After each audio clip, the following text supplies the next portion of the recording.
Wonderful. We will begin by asking that question to Handwalla. How was Wednesday night and what did making your debut for Nashville SC on Wednesday meant for you? But no, I'm happy to make my debut. But unfortunately, the result wasn't the way we wanted, especially being was 9 games undefeated at home, and it was good to be part of the group, and obviously the group is amazing, and I felt really comfortable joining the group. But I think the debut was good. It's unfortunate with the goal. I think it was offside in my opinion, but I don't know what's the VAR for. But I think we created a couple chances. I thought, honestly, in my opinion, I thought we were gonna come back in the game, try to get that one more goal, but it was unfortunate. But sometimes in this game, that's how it is. You need luck in the game, but obviously we as a group, we've done really well defensively, but I think we're still missing that little spark going forward. But other than that, I think my debut side of it was good. Just I'm very happy to be part of the group and to work with, amazing coaching staff, and I'm really excited going forward. Thank you, Handwalla. Coach, for you, how is having the likes of Handwalla now a part of the team and your options, particularly as you prepare for Sunday's match against Orlando? Well, first of all, I honestly felt that his debut off the bench was a very decent one. I think he's been a little bit humble there. It's not easy to come into any team and perform as quickly as he has. He looked very composed, very well balanced, and showed a lot of the individual qualities that we expected from him, bringing him to the group. And I'm sure, as I said after the game, be able to offer us an awful lot. And that inventive spark that he just spoke about is something that we hope he's going to be able to offer us, along with obviously one or two others. As far as the weekend, going to Orlando is a tough game at any time of the year. They're a very, very competitive group. They've had a wonderful season, incredibly confident, I'm sure, at this point. And, sitting in third spot, I don't think, if I remember the league table exactly, that they can make it to second, but they've had a terrific spell this second phase of the season, and they sit in a great spot. For ourselves, we still hold out hope that a victory there can somehow prize sixth spot away from either New England or New York Red Bull, and we'll be doing absolutely everything we can to try and make that a reality. But it certainly won't be easy, and whatever the outcome, the one thing I do hope is that we take another step towards feeling confident and comfortable going into the postseason. Thank you, Coach. With that, we'll open the floor now for questions. We will begin with Dre Hills from the Tennessean with a question for you, Coach. Gary, you talked about what's going to be necessary for you and your group to go into Exploria Stadium and get a good result, and hopefully for your side, 3 points to challenge for that sixth spot. How much of more of an importance it is now, considering with Anibal Godoy and Ren Leal and their call up? Does that find you a little bit more optimistic that if you can get that first round instead of the play-in, that you could possibly get Leal back? What's your take on those two players and their availability or lack thereof going into the playoffs?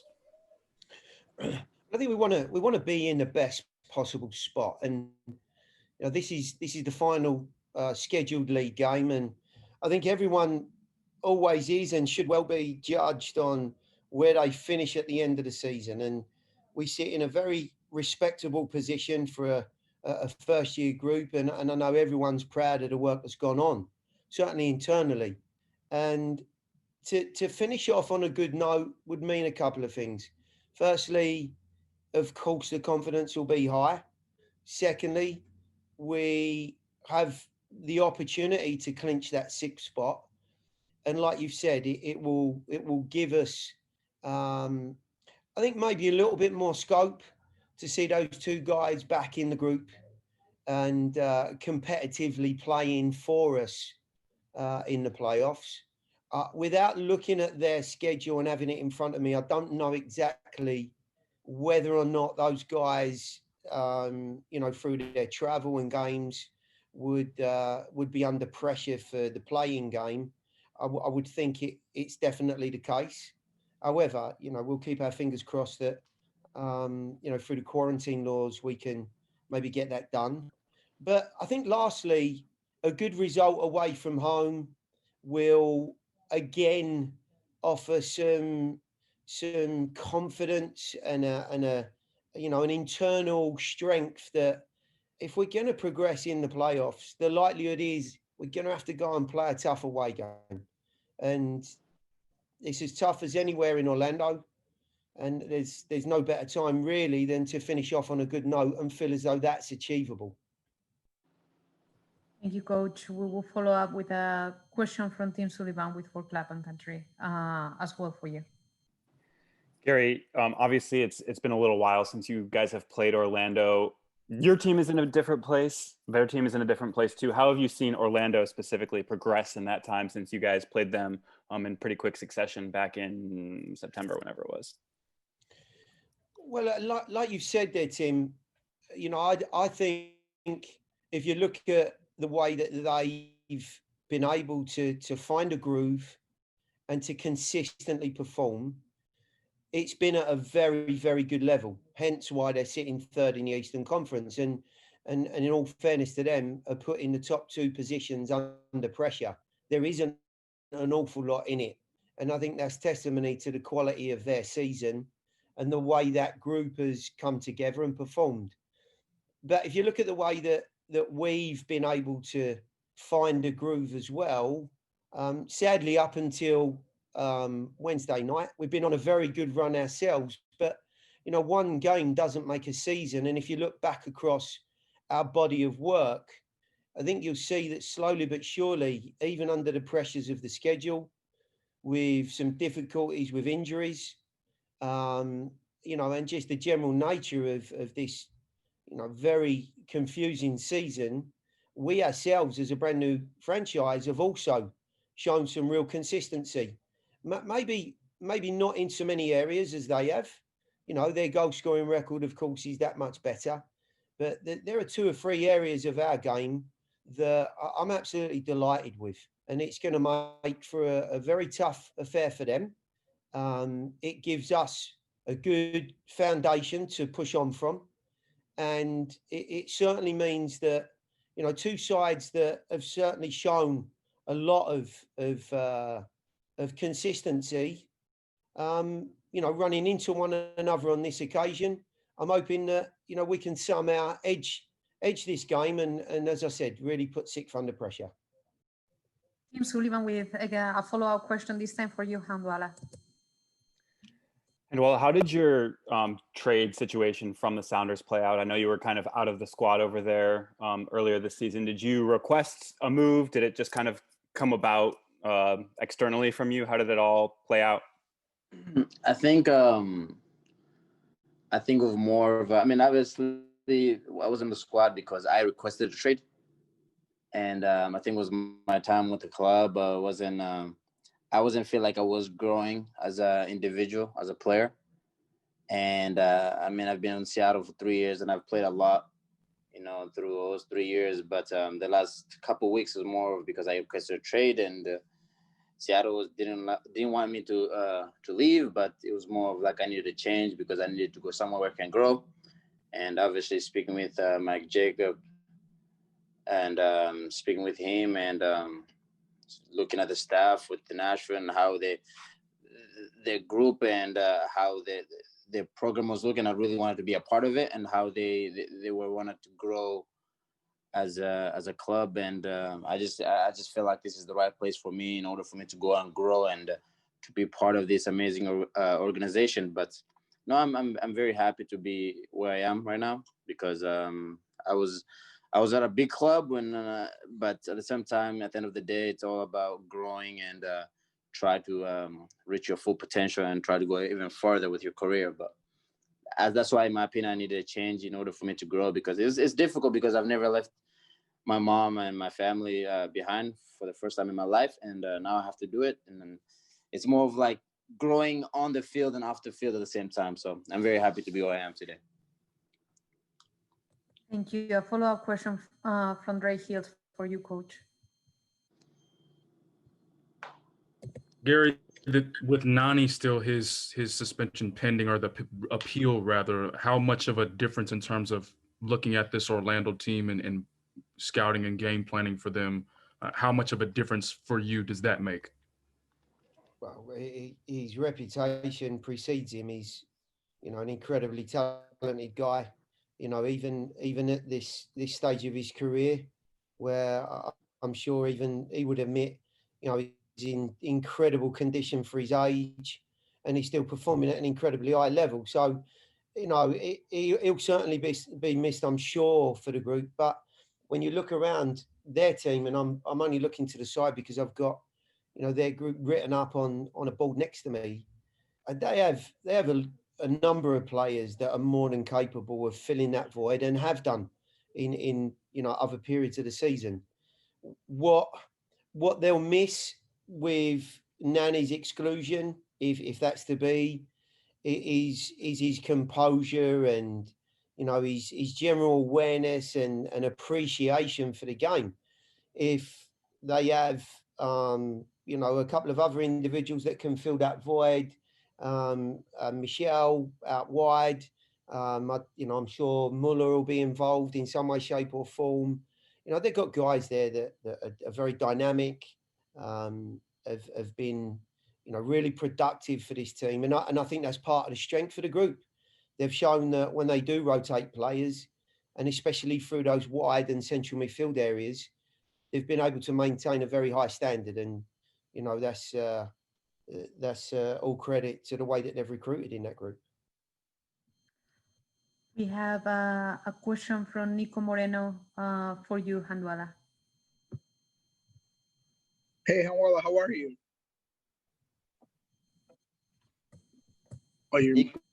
Nico, how are you, my friend? You okay? I'm good. I'm good. Just happy to talk to you again. You've probably been asked this already. I just kind of wanted to ask how your transition from Seattle and Nashville has been. How do you describe that move for you personally? Well, transition side of it, it's been amazing, especially right after the airport. I had people coming in, and like the staff from Nashville already helping me settle in, and literally I have everything for me it was so easy, so quick and easy, because they made it so much easier for me moving from hotel to our apartment and training ground and going to like physical. It's been amazing. That's the amazing part of it. But the transition side of it is more of like, I'm happy to be where I am today, because now it's time for me to grow and show people that I can reach my full potential and hopefully go even farther with the club. But no, it's been really amazing, and the city's been world class. The weather here is amazing, and it's really beautiful city to be around it. Especially, I'm from Seattle, a rainy area. I've never left Seattle all my life, but now this change it's huge for me and my family. And what was the most difficult part of leaving Seattle and a team that you've been with from the very beginning? I think the most difficult part about living in Seattle was my family, because I'm so close. My dad is close. My mom is close, and my friends, because all my life, 10 years in Seattle, my friends, family, I've known Seattle from every single angle.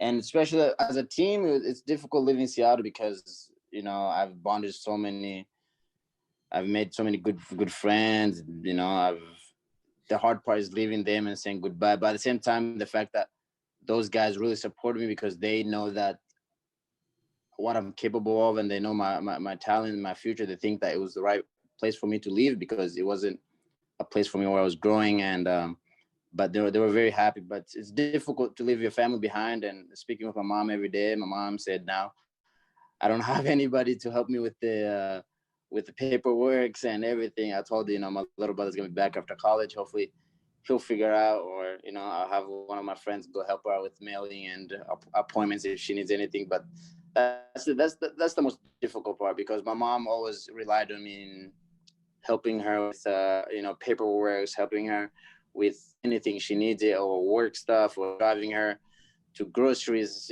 I've stayed with my mom all my life, and she's been there for me since day one, and leaving her is difficult. But at the same time, I don't want her to leave Seattle because of me, because Seattle has been a really great place for her, and in terms of getting support and help and feeling comfortable. She knows Seattle like I do. So but at the same time, she's very sad. At the same time, she's really, really happy to see me growing as a man, and hopefully she wishes me the best with my soccer career. So Thank you, Handwalla. Ben Wright with a question for you, Coach.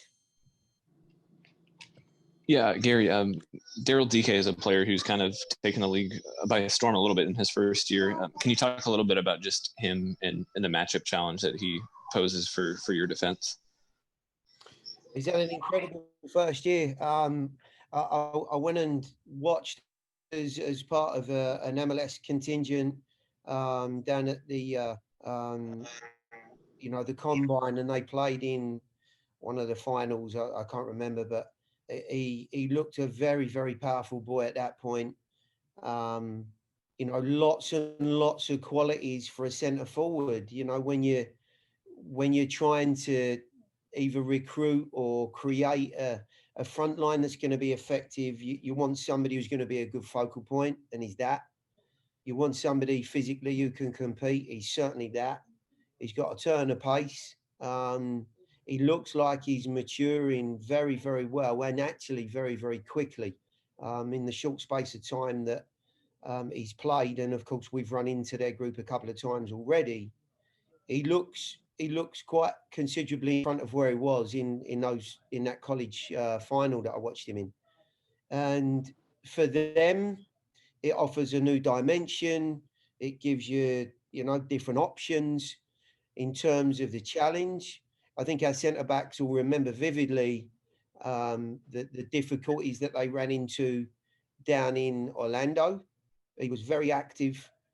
I think it was the first time that Walker and David run into him, and really tough to handle.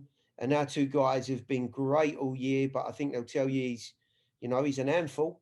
And I'm sure they'll expect no different. I think the big difference is, like any player, once you've run into them, the best players work out how to deal with you as an opponent. And not everyone's the same. And he has particular qualities that need to be, put under some sort of wraps. But I have no doubt our guys are capable of doing that if he plays. And they'll certainly feel far more confident having seen him play and having run into him before. We have a follow-up question for Tim Sullivan. Knowing that you have a couple weeks before your the earliest you can play in the playoffs, do you have a little bit more freedom with a guy like Hani, who's kind of coming back from something, to maybe give him a little bit of a run out, knowing that he'll have a couple weeks to recover? Yeah, listen, Hani had a little bit of a setback before Wednesday, right close to the selection process, and there was just no point in risking him. He's available for selection for the weekend. And like any player, it's really based on where he's at physically and whether or not, between myself and the medical staff, we feel as though he's in the right place to go and push on and really take a step forward towards the playoffs. At this point, I think we're in a good place. But because of the nature of one or two of the difficulties he's had, we have to make sure that he doesn't have any reaction the following day. At the moment, he's moving in a nice way. As far as the group's concerned, and Hani's obviously a massive part of that, I would like to feel, as I'm sure the players do, that if there's the option of playing minutes, however many they are, for guys that are coming back from an injury, can they get a run out? Are they finding themselves in a place where mentally and physically they feel better about themselves, then that can only be positive. But let's not forget here that, you know, this is a game we want to win. I don't want to overlook this game and use it as a, you know, just a fixture that we play out and move on from. I think the players will be doing everyone, I certainly would be doing everyone an injustice if we said that this wasn't important, because it is. So whatever decisions I make, they'll revolve around the group being in the best place to win, and of course taking into consideration the steps that we take beyond this last game. We have a question from Claudio Villalobos. Gary, from your past experiences in playoffs, how much would you say it is the percentage of the season itself applied to a game which is a win or go, or the momentum of a particular team to win and continue in the playoffs? Well, you know, you can look around, not just MLS, but around the world, you know, in playoff scenarios, and it's crazy, really, isn't it? They're one-off games. Yes, of course, your form throughout the year and the confidence that you've gained as a team does certainly play into, you know, what type of result you might see. The position you finish will give you an advantage. If you're playing at home, of course it will. But how many times have we seen teams that have just managed to squeak into the playoffs on the last day of the season and become a real force throughout, you know, a run of games in the playoffs? If they can just get that first win under their belt, the confidence of getting in, the confidence of you know, being part of the postseason is such a boost for players and for, you know, squads alike. So, you know, I often think that the teams that get in early have too long to think about what's going on, how are we going to manage this, do we want to be in the top four, can we be in the top four, I don't want to risk players. You know, it's such a conundrum that, you know, you probably know your strongest group. You don't want any of them having a problem. You don't want to lose any form that the team has. And that's why teams that just make it on the last day can be such a difficult group to play against there on out. What I would say is, and I think I mentioned it in the media after the game, you know, there's 2 weeks between the last fixture and the first playoff game. I don't remember, you know, there being that long to have to wait for your first game. And I know there's an international window, and I understand all the reasons behind it, and I, you know, fully supportive of it.